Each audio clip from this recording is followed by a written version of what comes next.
Audio Jungle.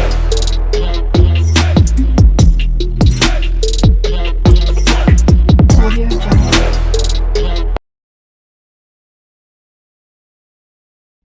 Hello అందరికీ welcome back to our channel Sai Shruti makeup and vlogs.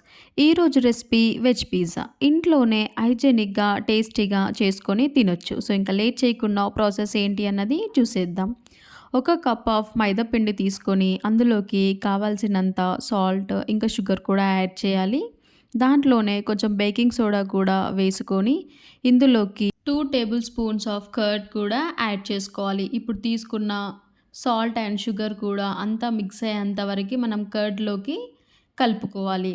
ఇప్పుడు ఇందులోకి కావాలి అంటే మనం కర్డ్ అయినా తీసుకొని పిండి మొత్తాన్ని కలుపుకోవచ్చు. లేదు అంటే కొన్ని కొన్ని వాటర్ తీసుకుంటూ చపాతీ పిండి కంటే కొంచెం గట్టిగా ఉండేలాగా కలుపుకోవాలి.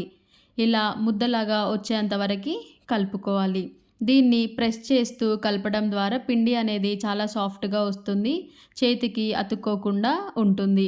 ఇప్పుడు పిండి మొత్తాన్ని ఇలా సాఫ్ట్గా కలుపుకున్న తర్వాత దీన్ని కొంచెం ప్రెస్ చేసుకొని దీంట్లోకి కావాలి అంటే బటర్ తీసుకోవాలి. సో మన దగ్గర బటర్ లేదు అనుకుంటే గీ అయినా కూడా పెట్టుకోవచ్చు.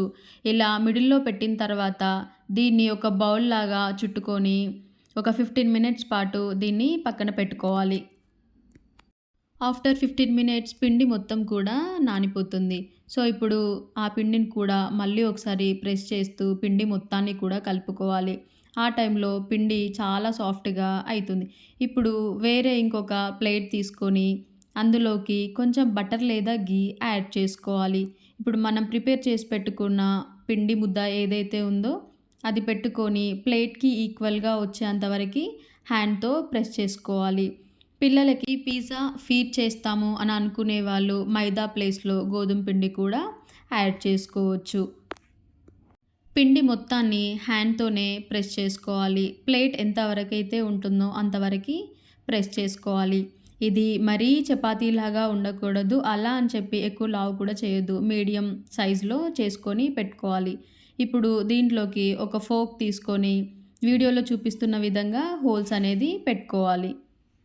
ఈ ప్రాసెస్ అయిన తర్వాత మనకి కావాల్సిన పిజ్జా బేస్ అయితే రెడీ అయిపోయింది. సో ఇప్పుడు దీంట్లోకి కావాల్సిన pizza sauce and tomato ketchup కూడా మనం తయారు చేసి పెట్టుకున్న పిజ్జా బేస్ పైన అప్లై చేసుకొని మనం ఏదైతే హోల్స్ అప్లై చేసామో ఇప్పుడు దాంట్లోకి కొంచెం అబ్జర్వ్ అయ్యేంత వరకు పైన మొత్తాన్ని కూడా అప్లై చేసుకోవాలి. సో ఇప్పుడు మనకి పిజ్జా బేస్ అనేది రెడీ అయిపోయింది. దీనికి కావాల్సింది వెజ్ పిజ్జాలో అయితే టొమాటో, క్యాప్సికమ్, ఆనియన్ ఇంకా కావాలి అంటే కార్న్ కూడా యాడ్ చేసుకోవచ్చు. లాస్ట్‌లో అయితే ఇలా చిల్లీ ఫ్లేక్స్ వేసుకొని దాంట్లోకి పైన చీజ్ అయితే మ్యాండేటరీగా వేయాలి. సో దీంట్లోకి వెజ్ కావాలి అంటే ఇలా ప్రిపేర్ చేసుకోవచ్చు. లేదు నాన్ వెజ్ కావాలి అన్నా కూడా చికెన్ మొత్తాన్ని స్మాష్ చేసి వేసుకోవచ్చు. సో మనకి వెజ్ పిజ్జా అయితే ఇలా చేసుకోవాలి. పైన మాత్రం చీజ్ అయితే పెట్టుకోవాలి. అండ్ మొత్తం ఇలా రెడీ చేసి పెట్టుకున్న తర్వాత స్టవ్ ఆన్ చేసి ఇలా ఒక బిర్యానీ ప్యాన్ లాంటిది పెట్టి అందులో వేరే ఏదైనా బౌల్ పెట్టి దానిపైన ఇది పెట్టుకొని ఒక 15 మినిట్స్ పాటు లో ఫ్లేమ్‌లో కుక్ చేసుకోవాలి. డైరెక్ట్‌గా హీట్ అనేది తగలకూడదు. మధ్యలో ఇంకో ప్యాన్ పెట్టి చేసుకోవచ్చు. ఓవెన్ లేకుండా ఇంట్లోనే మనం పిజ్జా అనేది ప్రిపేర్ చేసుకోవచ్చు. సో మీకెలా అనిపించిందో కామెంట్ చేయండి. And thank you for watching.